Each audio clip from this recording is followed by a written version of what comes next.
Assalamualaikum warahmatullahi wabarakatuh. Salam sejahtera untuk kita semua. Perkenalkan, kami dari kelompok 10 PKS TPB 12. Pada kesempatan kali ini, kami akan menjelaskan tentang program yang kami buat dengan menggunakan bahasa pemrograman C++ untuk memenuhi salah satu tugas besar dari mata kuliah Perangkat Komputer dan Software 2. Program yang kami buat ini yaitu program kimia dasar, yang mana di dalamnya terdapat beberapa program perhitungan. Yang pertama ada program perhitungan molaritas, kemudian yang kedua ada program perhitungan molalitas, yang ketiga adalah program perhitungan fraksi mol zat terlarut, dan yang terakhir adalah program perhitungan fraksi mol zat pelarut. Sebelum masuk ke dalam video pembahasannya, izinkan saya memperkenalkan kelompok saya terlebih dahulu yang beranggotakan Jeremia Hasalon Mangunsong, Najwan Putra Ramadan, dan saya sendiri Safiera Ananda Sinayangsih. Program yang kami buat ini sesuai dengan ketentuan dari tugas besar yang diberikan, yaitu menggunakan konsep percabangan, perulangan, dan array. Pada video ini mencakup beberapa pembahasan. Yang pertama adalah latar belakang program, yang mana berisi pengenalan seputar materi tentang molaritas, molalitas, fraksi mol zat terlarut, dan fraksi mol zat pelarut. Lalu ada masuk ke pemrogramannya atau penjelasan tentang codingannya, dan yang terakhir yaitu adalah demonstrasi dari program yang kami buat. Baik, langsung saja kita mulai untuk pembahasan yang pertama, yaitu latar belakang program yang akan dijelaskan oleh Jeremy. Seperti yang dijelaskan tadi, program yang kami buat ialah program kimia dasar yang mencakup 4 program, yaitu program perhitungan molaritas, molalitas, fraksi mol zat terlarut, dan fraksi mol zat pelarut. Molaritas adalah salah satu ukuran kelarutan yang menyatakan jumlah mol suatu zat per volume larutan. Rumus dari molaritas yaitu N per V, di mana N adalah nilai jumlah mol suatu zat dan V adalah volume larutan. Kemudian ada molalitas. Molalitas atau sering disebut sebagai konsentrasi molal adalah ukuran konsentrasi dari suatu zat terlarut di dalam suatu larutan dalam hal jumlah zat dalam sejumlah massa tertentu dari pelarut. Rumus yang digunakan yaitu N per P, di mana N adalah nilai jumlah mol suatu zat dan P adalah nilai jumlah massa pelarut. Lalu ada fraksi mol. Fraksi mol yaitu pernyataan konsentrasi suatu larutan yang menyatakan perbandingan jumlah mol zat terlarut terhadap jumlah mol total komponen larutan. Fraksi mol sendiri terbagi dua, yaitu fraksi mol zat terlarut dan fraksi mol zat pelarut. Rumus fraksi mol zat terlarut yaitu XT sama dengan NT per NT ditambah NP. Rumus fraksi mol zat pelarut yaitu XP sama dengan NP per NT ditambah NP. Dengan keterangannya sebagai berikut, yaitu XT adalah fraksi mol zat larut, XP yaitu fraksi mol zat pelarut, NT yaitu mol zat larut, dan NP adalah mol zat pelarut. Baik, selanjutnya yaitu kita masuk ke bagian codingannya. Di sini ada include stream yang merupakan file header yang merupakan kepanjangan dari input-output stream yang berfungsi untuk memanggil fungsi yang ada pada library file, seperti input chain dan output code. Kemudian ada include singlet yang merupakan file header yang berfungsi untuk pengoperasian matematika seperti penjumlahan, pengurangan, pembagian, perkalian, dan lain-lain. Lalu ada using namespace std, yang mana perintah ini digunakan untuk mendeklarasikan kepada komputer untuk menggunakan fungsi-fungsi yang terkait. Kemudian di sini ada integer main yang merupakan fungsi utama. Integer ini merupakan tipe data yang merujuk pada tipe data apapun yang mempresentasikan bilangan bulat. Selanjutnya di sini ada integer menu. Kenapa integer menu? Ini karena pada menu-menu pilihan yang dibuat ini menggunakan angka yang mana terdapat 5 jenis pilihan menu. Lalu ada float, yang mana float ini merupakan tipe data yang digunakan untuk menampilkan data berupa bilangan desimal. Kenapa menggunakan tipe data float? Hal ini karena variabel-variabel ini nantinya berupa bilangan desimal. Variabel-variabelnya yaitu ada P, yaitu nilai jumlah massa zat pelarut, N, nilai jumlah mol suatu zat, V, volume larutan, Xt, fraksi mol zat terlarut, Xp, fraksi mol zat pelarut, Nt, jumlah mol zat terlarut, Np, jumlah mol zat pelarut, molaritas, satuan mol zat per volume, molalitas, satuan mol zat per berat. Selanjutnya yaitu membahas array dan perulangan yang akan dijelaskan oleh Safira. Baik, selanjutnya yaitu masuk ke konsep array. Di sini array merupakan sekumpulan data yang memiliki indeks. Pada program yang kami buat ini, kami menggunakan tipe data string untuk array kami. Dan nama dari array yang kami buat pada program kami ini adalah nama. Array ini digunakan untuk menuliskan nama-nama anggota, sehingga indeks dari array ini berisikan 3, yang mana indeks pertama atau 0 itu berisi Jeremia, kemudian indeks kedua atau 1 itu berisi Najwan, dan indeks ketiga atau 2 itu berisi Safira. Selanjutnya, untuk menampilkan semua data arraynya, kami menggunakan perulangan for. Perulangan for yang kami implementasikan ini memiliki pernyataan 1, yaitu X sama dengan 0, yang berarti perulangan dimulai dari angka 0, agar sama dengan yang ada di array sebelumnya tadi. Selanjutnya, pernyataan yang kedua, yaitu X kurang dari 3, yang berarti perulangan akan terus berjalan sampai nilai X kurang dari 3, yaitu sesuai dengan indeks array sebelumnya. Dan yang terakhir adalah pernyataan yang ketiga, yaitu X++, yang berarti nilai X akan bertambah 1 setelah kode blok dijalankan atau di-execute. Kode blok di dalam perulangan for ini berisi cout array nama yang berindeks X.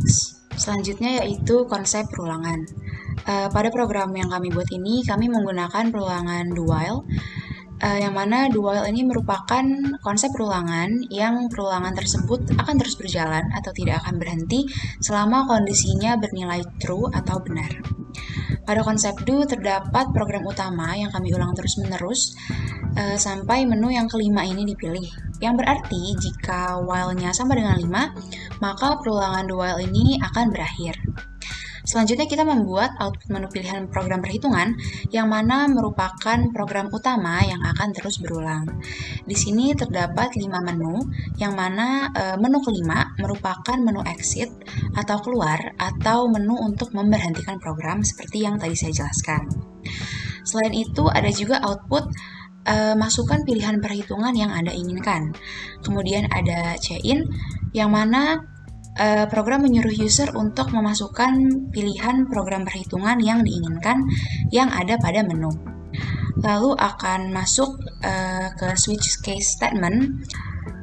Setelah switch case statement selesai, ada kondisi dari perulangan do while yang kondisinya adalah jika menu tidak sama dengan 5, maka program akan kembali mengulang dan mengeluarkan output pilihan yang Anda masukkan tidak tersedia, mohon masukkan pilihan dengan benar. Selanjutnya yaitu membuat percabangan menggunakan switch case. Jadi pada program yang kami buat ini, konsep percabangan yang kami gunakan adalah switch case, yang mana cara kerja dari switch case ini yaitu sebuah nilai akan dibandingkan dengan setiap nilai pada case yang ada. Jadi jika sebuah case ini mempunyai nilai yang sama, maka pernyataan pada case tersebut akan dijalankan. Namun apabila setiap case-nya ini bernilai false, maka pernyataan default inilah yang nantinya akan dijalankan oleh program. Jadi pada program kimia dasar yang kami buat ini terdapat 5 case, yang mana case pertama yaitu program perhitungan molaritas. Jadi di sini terdapat output Anda memilih program perhitungan molaritas. Kemudian ada output lagi, masukkan nilai jumlah mol suatu zat atau N. Yang mana di sini program menyuruh user untuk memasukkan nilai N atau si nilai jumlah mol suatu zat tersebut. Kemudian setelah user memasukkan nilai N, terdapat output lagi, masukkan nilai volume larutan atau V. Di sini user kembali disuruh untuk memasukkan nilai volume larutan atau V. Kemudian di sini terdapat rumus dari molaritas, yang mana rumus dari molaritas tersebut adalah N per V. Kemudian setelah dimasukkan nilai N dan V-nya, didapatkanlah output berupa hasil akhirnya atau hasil si perhitungan molaritasnya. Jadi di sini terdapat output nilai molaritas yang diperoleh adalah, jadi di sini akan keluar hasilnya beserta satuannya yaitu mol per liter. Kemudian di sini ada break, yang mana break ini setiap block case ini terdapat perintah break supaya struktur case ini langsung berhenti begitu kondisi telah terpenuhi. Kemudian selanjutnya yaitu case yang kedua. Case yang kedua ini adalah program perhitungan molalitas. Sistemnya ini sama seperti case yang pertama, hanya saja beda di pemasukan rumusnya. Jadi di sini sama seperti yang case pertama, terdapat cout. Anda memilih program perhitungan molalitas. Kemudian di sini ada output lagi, masukkan nilai jumlah mol suatu zat atau N. Jadi di sini user kembali disuruh untuk memasukkan nilai N atau si jumlah mol suatu zat. Kemudian setelah user memasukkan nilai N-nya, terdapat output masukkan nilai jumlah massa pelarut atau P. Nah, di sini user juga kembali disuruh untuk memasukkan nilai jumlah massa pelarut atau P-nya. Kemudian di sini terdapat rumus dari molalitas, yang mana rumus dari molalitas ini adalah N per P. Kemudian setelah itu didapatkanlah output dari hasil perhitungannya, yaitu nilai molalitas yang diperoleh dengan satuan mol per liter. Kemudian di sini ada break, sama seperti case yang pertama tadi. Kemudian di sini case yang ketiga yaitu adalah program perhitungan fraksi mol zat terlarut atau XT. Jadi di sini sama seperti yang pertama. Jadi di sini ada output masukkan jumlah mol zat terlarut atau NT. Kemudian di sini ada program menyuruh user untuk memasukkan nilai NT-nya atau mol zat terlarutnya. Kemudian setelah user memasukkan nilai NT-nya, program kembali mengeluarkan output masukkan jumlah mol zat pelarut atau NP. Nah, di sini lagi-lagi user disuruh untuk memasukkan nilai mol zat pelarutnya. Kemudian setelah itu ada lagi output masukkan kembali jumlah mol zat terlarut atau NT yang ini tadi. Kenapa ini ada lagi? Karena disesuaikan dengan rumus dari si dalam mencari fraksi mol zat terlarut tersebut, yang mana rumus dari fraksi mol zat terlarut atau XT adalah NT per NP plus NT. Nah, kemudian akhirnya didapatkanlah output atau hasil dari fraksi mol zat terlarut tersebut. Dan kemudian di sini ada break, sama seperti case yang satu dan yang kedua. Kemudian case yang keempat, sistemnya sama seperti case yang ketiga. Case yang keempat ini adalah program perhitungan fraksi mol zat pelarut atau XP. Jadi di sini ada output masukkan jumlah mol zat pelarut atau NP. Jadi di sini user disuruh untuk memasukkan nilai NP-nya berapa. Kemudian setelah user memasukkan nilai NP, kemudian kembali lagi ada output masukkan jumlah mol zat terlarut atau NT. Nah, di sini user juga kembali disuruh untuk memasukkan jumlah mol zat terlarutnya atau NT-nya. Nah, kemudian setelah itu di sini program akan kembali mengeluarkan output masukkan jumlah mol zat pelarut atau NP. Sama seperti yang tadi, yang case yang ketiga, di sini kenapa ada NP lagi? Karena memang disesuaikan dengan rumus untuk mencari fraksi mol zat pelarut, yang mana rumus dari fraksi mol zat pelarut atau XP adalah XP sama dengan NP per NT plus NP. Kemudian didapatkanlah hasil atau output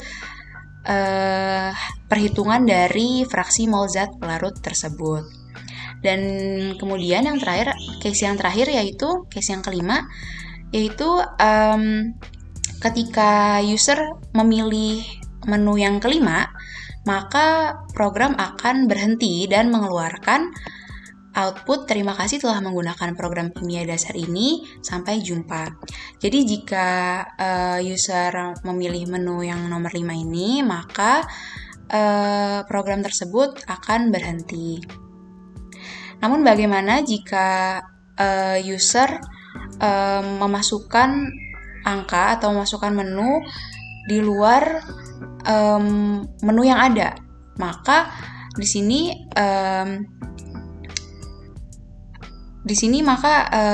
yang akan bekerja adalah default dan mengeluarkan output pilihan yang Anda masukkan tidak tersedia. Mohon masukkan pilihan dengan benar.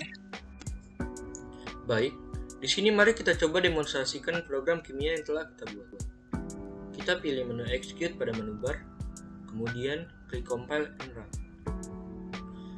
Di sini terdapat perintah untuk memasukkan menu yang kita inginkan. Misal, di sini saya ingin masuk ke menu 1, yaitu menghitung molaritas. Langsung saja kita ketik 1. Kemudian, program akan mengeluarkan perintah yaitu memasukkan nilai N atau mol suatu zat.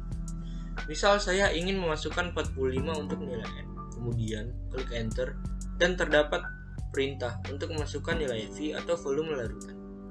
Misalkan V-nya 100, kemudian klik enter dan didapat hasil molaritas sebesar 0,45 mol per liter.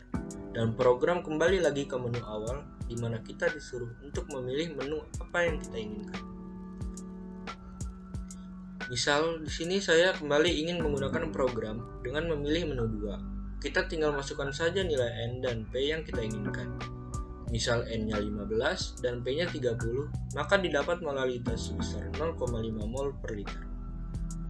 Hal ini berlaku juga jika kita ingin menggunakan menu 3, yaitu fraksi mol zat terlarut, dan menu 4, yaitu fraksi mol zat pelarut.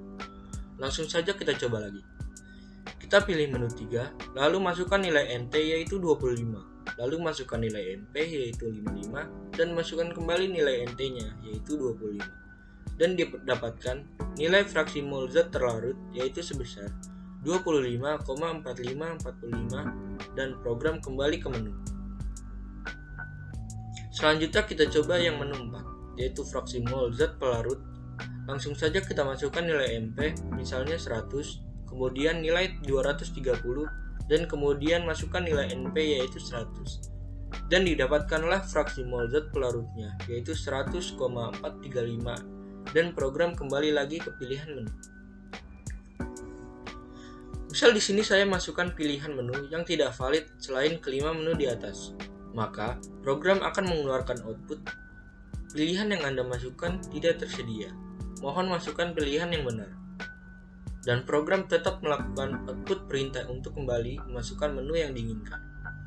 Jika kembali memasukkan pilihan yang tidak ada di menu, maka program akan terus berulang seperti itu sampai user memilih menu yang sesuai dengan pilihan menu yang ada. Jika kita ingin menutup program, maka kita langsung saja ketik 5, karena 5 adalah menu untuk keluar atau exit dari program. Dan program pun akan berhenti dan mengeluarkan output terima kasih telah menggunakan program kimia dasar. Baik, sekian penjelasan seputar program perhitungan kimia dasar yang kami buat dengan menggunakan bahasa pemrograman C++ tadi. Semoga apa yang kami paparkan tadi dapat bermanfaat, dan mohon maaf bila ada kesalahan dalam pembuatan program maupun penjelasan seputar program yang kami buat tadi. Terima kasih. Assalamualaikum warahmatullahi wabarakatuh.